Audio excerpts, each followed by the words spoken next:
तो आज की कहानी जो मैं बताने वाला हूँ वो है नेपाल की। एक नेपाल के ऐसे टेम्पल हाउस की जो कि बहुत ही ज़्यादा डरावना है। तो चलिए शुरू करते हैं। तो जो आज की कहानी है वो काठमांडू की है, जहाँ पे एक ऐसा टेम्पल है जो कि बहुत ज़्यादा डरावना है, जो कि एक समय पे बहुत ज़्यादा मतलब लोग जाते थे वहाँ पे वर्शिप करते थे। लेकिन एक ऐसी घटनाएं हुई हैं वहाँ पे कि वो अब जो मंदिर है बिल्कुल खाली है, वहाँ पे कोई नहीं जाता।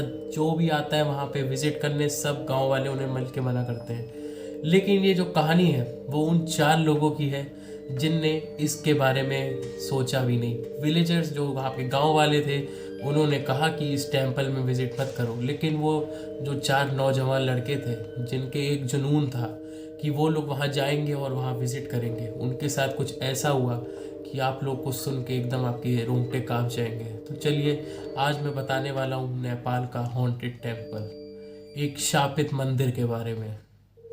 तो जो ये कहानी है वो 4 लोगों के, जिनके नाम है रवि, अभी, सावंत और मनोज।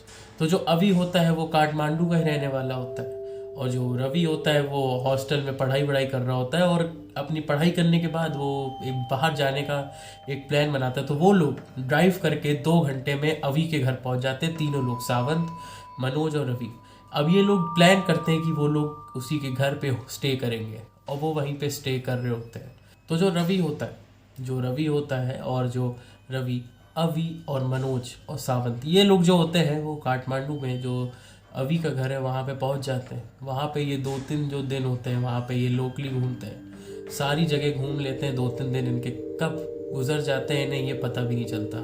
तो ये लोग जो इनका 4th डे है वहाँ पे ये लोग ऐसे ही लोकली घूम रहे होते हैं। तो जो नज़र है, जो रवि है, अभी और ये 4 लोग जो हैं, इनकी नज़र एक प्राचीन मंदिर की तरफ पड़ती है। जो मंदिर, आप खुद मंदिर को सोच सकते हैं, एक चमकता हुआ मंदिर होगा, प्राचीन है तो चमकता हुआ बना हुआ बढ़िया दिखने में मंदिर, जो भीड़ भी बहुत होगी। लेकिन वहाँ पे ऐसा कुछ नहीं था, वो बिल्कुल एक अलग वाइब्स दे रहा था। ऐसी वाइब्स जो उन तीनों को मजबूर कर रही थी। अभी तो जानता था, लेकिन वो 3 जो लोग थे उन्हें कुछ ना कुछ एक अट्रैक्शन, वहाँ जाने की एक मतलब एक उत्सुकता थी। तो वो लोग जो विलेजर्स होते हैं, गांव वाले होते हैं, वो उनसे ये बात पूछते हैं तीनों जाके। अभी जो होता है वो किसी काम से चला जाता है। अब जब ये लोग तीनों पूछते हैं तो वो बिल्कुल ऐसी बात बताते हैं कि ये श्रापित मंदिर है, यहाँ पे ऐसे इंसिडेंट्स हुए, सारा मतलब चीज़ बताते हैं, और कहते हैं रात में तो यहाँ बिल्कुल भी विजिट नहीं करना चाहिए। लेकिन जो ये तीनों लोग थे, ये मतलब एक्सप्लोर करने के भूखे थे। इन्हें जानना था, इन्हें बड़े लोगों की बातों से या गांव वालों की बातों से फ़र्क नहीं पड़ता था। अब इन्हें सोच लिया था कि इन्हें रात में जाना है और वहाँ पे एक्सप्लोर करना है। मतलब इन जानना चाहते थे, एक उत्सुकता थी कि ऐसा क्यों है कि ये श्रापित मंदिर है, क्या ऐसी चीज़ है। और इन्हें ये डिसाइड भी कर लिया, इन लोग का प्लान बन गया कि आज रात में ये लोग वहाँ जाएंगे। और अभी को नहीं बताएंगे, भूल कर भी नहीं बताएंगे, क्योंकि अभी एक डरने वाला बच्चा था, मतलब वो डर जाता था, वो ये साफ मना कर देता। तो उससे छुपा कर ये चीज़ की गई। रात में जैसा इन लोग का प्लान था, रात में लोग खाना पीना खाते हैं, सब सो जाते हैं, तो ये तीनों जो होते हैं वो वहाँ से निकल जाते हैं। अब 15-20 मिनट पैदल चलने के बाद इन लोगों को मंदिर दिख जाता है। अब ये मंदिर जब जाते हैं तो देखते दरवाज़ा बंद है। अब ये लोग जो होते हैं ये उस समय यही सही समझते हैं कि वहाँ से ये लोग फांद के चले जाएं। अब जब ये लोग फांद के वहाँ पे चले, तो जैसे ये लोग मंदिर के नीचे उतरते हैं, जो सावंत होता है वो कहीं ना कहीं बोलता है कि भाई लोग, अभी भी हम लोग वहाँ से यहाँ से वापस जा सकते हैं, अभी भी हम लोग यहाँ ना आए तो ठीक है, क्योंकि गांव वाले ऐसे नहीं बोल रहे होंगे, कुछ ना कुछ डरावना यहाँ पे ज़रूर होगा। लेकिन वो दोनों जो होते हैं वो इस बात को अनसुना करते हैं। वो कहते हैं आओ चलो यार, एक्सप्लोर करते हैं, मज़ा आएगी, एडवेंचर हो जाएगा, बढ़िया रहेगा। तो जब ये लोग तीनों चल रहे होते हैं तो इन्हें आगे एक परछाई दिखती है। तो जब ये परछाई को पहले जो देखते हैं तो इन्हें एकदम एक इंसान की परछाई दिख रही है। क्योंकि मंदिर जो है वहाँ पे बिल्कुल अंधेरा है, कोई लाइट नहीं है, सिर्फ चांद की रोशनी दिख रही है, और वो चांद की रोशनी से एक इंसान की परछाई इन्हें वहाँ दिख रही है जो छुप कर इन्हें देख रही है। तो ऐसे ही वो दोनों जो लोग होते हैं वो यही कहते हैं कि यार अरे वो ऐसे ही कोई एक्सप्लोर और एडवेंचर के लिए आया होगा, अरे कोई इंसान ही होगा यार, हम लोग चलते हैं, हम लोग उसको इग्नोर कर देते हैं। तो ये तीनों जो होते हैं ये लोग चलने लग जाते हैं। अब ये लोग जब चलने लगते हैं तो कहीं ना कहीं सावंत के मन में एक वो रहती है, और अभी भी कहीं ना कहीं थोड़ा सा डर जाता है, थोड़ा सा, मतलब उसे भी एक डर है। तो वो भी एक बार बोलता है चलो यार, लेकिन वो लोग नहीं मानते हैं। तो जब वो लोग चल रहे होते हैं तो एकदम से जो सावंत होता है, जो सावंत जो सबसे पीछे चल रहा है, उसके एकदम से वो डर जाता है, क्योंकि उसे किसी की फुसफुसाने की आवाज़ आती है उसके कान में। अब वो दोनों लोग जो होते हैं वो मतलब वो पूछते हैं क्या हो गया, क्योंकि वो थोड़ा चिल्लाने लग गया है। तो वो ऐसा ऐसा बताता, तो कहते हैं यार देखो इतनी हवा चल रही है, पेड़ की आवाज़ें, तो तुम्हें एक वहम होगा, क्योंकि तुम सोच भी रहे हो, तुम्हें डर भी लग ही रहा है, तो तुम कहीं ना कहीं वहम से तुम्हें लग रहा है ऐसा। तो जब ये लोग चल रहे होते हैं तो जो अभी हो गया, रवि, और ये सब, रवि तो होता नहीं है, अभी हो गया और सावंत। तो जो अभी होता है वो एकदम से चिल्लाता है, क्योंकि अब अभी पीछे है, अभी थोड़ा पीछे आराम से चल रहा है, तो अभी एकदम से चिल्लाता है। तो तुरंत ही वो आके जो होता है वो उसके तुरंत पकड़ लेता है उसका मुंह, कहता है अबे पागल वागल है क्या, इतनी तेज क्यों चिल्ला रहा है, अभी पकड़े जाएंगे, मारे जाएंगे यहीं गाँव वालों से। तो वो जब उससे हटाया जाता है तो बोलता है यार मुझे कुछ गिरने की आवाज़ आई है, कुछ तो पीछे गिरा है। वो लोग तुरंत पीछे देखते हैं तो ऐसा कुछ नहीं है, लेकिन उनका ध्यान जाता है जो इंसान उन्हें देख रहा था छुप के, वो अब वहाँ नहीं है। और मंदिर का जो रास्ता था वो ऐसा था कि अगर वो कोई भी इंसान इधर उधर हो तो उन्हें ज़रूर पता चलता। अब सावन ने कहा कि देखो मुझे कोई फुसफुसा के गया था, भाई लोग यहाँ से चलते हैं, यहाँ कुछ ना कुछ भूतिया है। लेकिन वो लोग इतना ध्यान नहीं देते हैं, वो लोग चलने लग जाते हैं वापस मंदिर की डायरेक्शन में। और यही उन तीनों की बहुत बड़ी भूल थी, क्योंकि आगे उनके साथ जो होने वाला था इससे उनकी लाइफ एकदम ही र्यून थी, क्योंकि वो हादसा वो आज तक कभी भूल नहीं पाया। तो जो अभी और सावंत और मनोज होते हैं वो सब चीज़ इग्नोर करके तुरंत मंदिर के अंदर जाते हैं। अब जब वो मंदिर के अंदर चल रहे होते हैं तो जब वो मंदिर के एकदम बीच में एक आंगन टाइप का है, वो वहाँ बीच में खड़े हो जाते हैं, तो उसके आगे हल्का सा आगे उन्हें एक काला कुत्ता दिखता है, एक डॉग। तो वो डॉग देख के वो बहुत ज़्यादा हैरान और चौंक जाते हैं, क्योंकि जो मंदिर है उसकी दीवारें इतनी लंबी हैं कि एक डॉग का कूदना तो बिल्कुल नामुमकिन ही है वहाँ पे। और टेम्पल का दरवाज़ा बंद था, कैसे कैसे वो डॉग आ सकता है। और ऐसे ही वो जब देख रहे होते हैं, चौंक रहे होते हैं, तो एकदम से बहुत तेज़ हवा चलने लगती है, एक आंधी का मौसम बन जाता है और धूल आने लग जाती है उनके आसपास। तो वो अपनी आंखें बंद करके मतलब ऐसे करके वो कर रहे होते हैं, तो थोड़ी तो आंख उनकी खुली होती है। अब उनकी नज़र जाती है कि जो ब्लैक, जो काला वाला कुत्ता था वो उधर ही उन्हीं के साइड से सीधा भाग के बाहर गया। और कोई फिर से कोई परछाई, एक परछाई उन्हें दिख रही है, चांद की रोशनी से एक परछाई दिख रही है। लेकिन अब वो लोग हिम्मत करके किनारे से, साइड से, वो लोग वहाँ पे साइड से देखते हैं कि कौन इंसान है यहाँ पे, कोई हमारे साथ प्रैंक तो नहीं हो रहा, मजाक तो नहीं कर रहा है। तो जब वो लोग ऐसे करके देखते हैं तो वो देखते हैं कि वहाँ कुछ नहीं है, वहाँ कोई भी नहीं है, वहाँ सिर्फ परछाई बन रही है, लेकिन वहाँ कोई भी इंसान उनको नहीं दिख रहा। अब वो लोग इतना ज़्यादा डर जाते हैं भाई साहब, वो तुरंत भागते हैं वहाँ से, तुरंत पीछे से भागते हैं।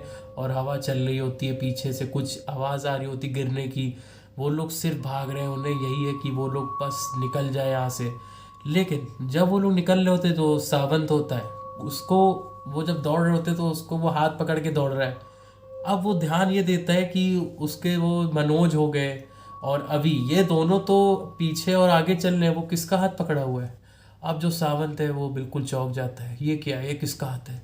अब जैसी उसकी हाथ की तरफ नजर जाती तो वो देखता है वो आधा कटा हुआ हाथ है, जिससे खून बह रहा है, आधा कटा हुआ हाथ। और वो ये चीज़ देख के जो चीखता है, जो वो चीखता है, वो दोनों मतलब बिल्कुल फट से वो उस हाथ को फेंकता है। और जैसे ही वो हाथ को फेंकता है वो मनोज और अभी से पूछता है यार ये हाथ कटा हुआ क्या क्या सीन है भाई, यार ये क्या है भाई, बहुत डरावना, भाग यहाँ से। अब वो कहता है यार तुम्हारे मन का वहम है। वो कहता है कैसे भाई, हाथ कटा हुआ है। तो वो कहता है अरे हाथ कहाँ कटा हुआ है यार, मैंने तो कुछ नहीं देखा, हम लोग को तो कुछ नहीं दिख रहा है यार, यहाँ पे कुछ नहीं है। अरे वो लोग तुरंत वहाँ से भागते हैं। अब वो जब भाग रहे होते हैं बहुत तेज़ी से, तो वो जो परछाई होती है वो उनका पीछा कर रही है, उन्हें ऐसा लग रहा है।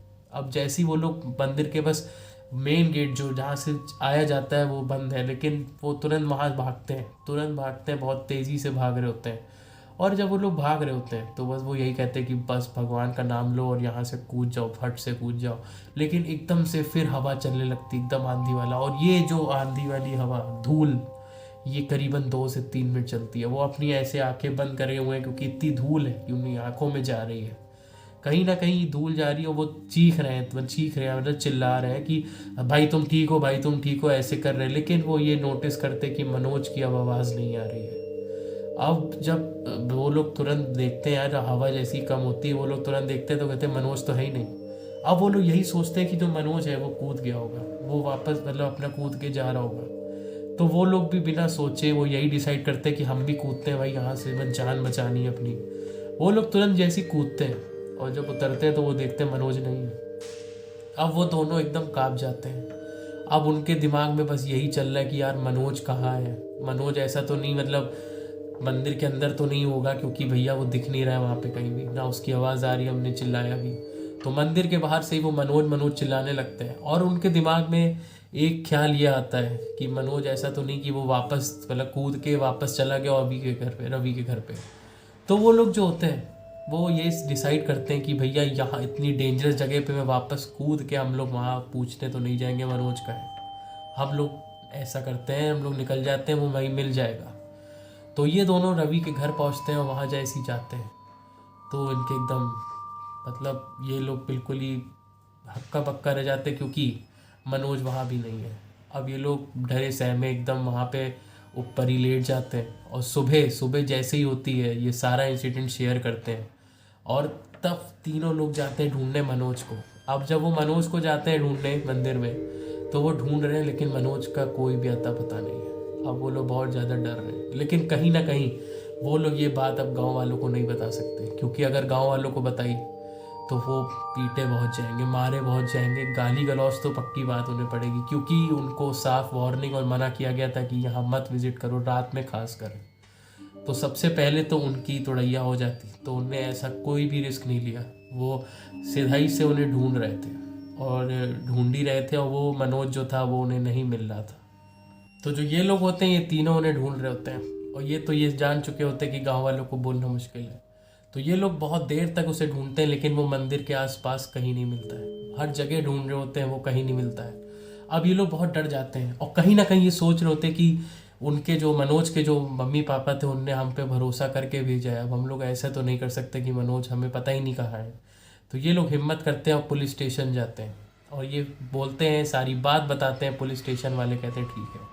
तो जब ये लोग ढूंढ रहे होते हैं, ये भी ढूंढ रहे होते हैं, 2 दिन तक ये लोग ढूंढ रहे होते हैं और मनोज इन्हें कहीं नहीं मिलता है। तो एक बार जो पुलिस वालों का फ़ोन करीबन आता है इनके पास रात में करीबन 7 बजे। तो जब फ़ोन पिक होता है तो वो कहते हैं कि मनोज हमें मिल गया है।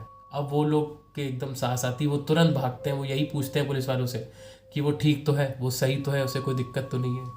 तो जो पुलिस वाले हैं वो कहते हैं आप आइए। तो जब वो लोग आते हैं तो मनोज जो है वो इतने ज़्यादा मतलब ऐसा लग रहा है कि जैसे उसने 2-3 हफ्तों से कुछ खाया ना हो। उसकी हालत इतनी ख़राब, इतना मतलब एकदम हट्टा कट्टा आदमी, एकदम पतला हो चुका है, मतलब उसमें जान बची नहीं ऐसा लग रहा है। वो पहचान ही नहीं रहा था उन तीनों को, वो उसका दिमाग काम ही नहीं कर रहा था। उसे तुरंत हॉस्पिटल में एडमिट किया गया। आज भी जो मनोज है वो किसी को पहचान नहीं पा रहा है। उसका जो दिमाग है वो काम करना एकदम ही बंद कर चुका है, उसकी याददाश्त खो चुकी है मतलब भर की, मतलब वो प्रोसेस नहीं कर पा रहा है चीज़ों को। और डॉक्टर्स ने यही बताया कि उसे बहुत भयंकर ट्रामा हुआ है, बहुत भयंकर, उसने ऐसी चीज़ देखी होगी या कुछ ऐसा एक्सपीरियंस किया कि उसकी याददाश्त चली गई है। वो आज भी किसी को मतलब पहचान ही नहीं पा रहा है कि ये कौन है। वो अपने दोस्तों तक को नहीं पहचान पा रहा है, घर वालों को भी नहीं पहचान पा रहा है। और इस इंसिडेंट को करीबन 5 से 6 महीना हो चुके हैं। आज भी जो मनोज है वो किसी को पहचान नहीं पा रहा, आज भी हॉस्पिटल में ही है। तो यही बात होती है कि देखो, कोई अगर आपसे कह रहा है कि यहाँ भूतिया है, रात में विजिट मत करो, तो मत करो भाई, क्योंकि गोस्ट होते हैं, सीधी बात है। वो टेम्पल जो था वो श्रापित था, ये तो आपने इस रियल इंसिडेंट से सीख ही लिया होगा। तो ऐसे एक्सप्लोर करना ठीक नहीं है। अगर किसी ने आपको मना किया है, मेरी यही राय रहेगी। और ऐसी वीडियोस के लिए जो हमारा चैनल है उसको अभी सब्सक्राइब कर लो और शेयर कर लो। धन्यवाद।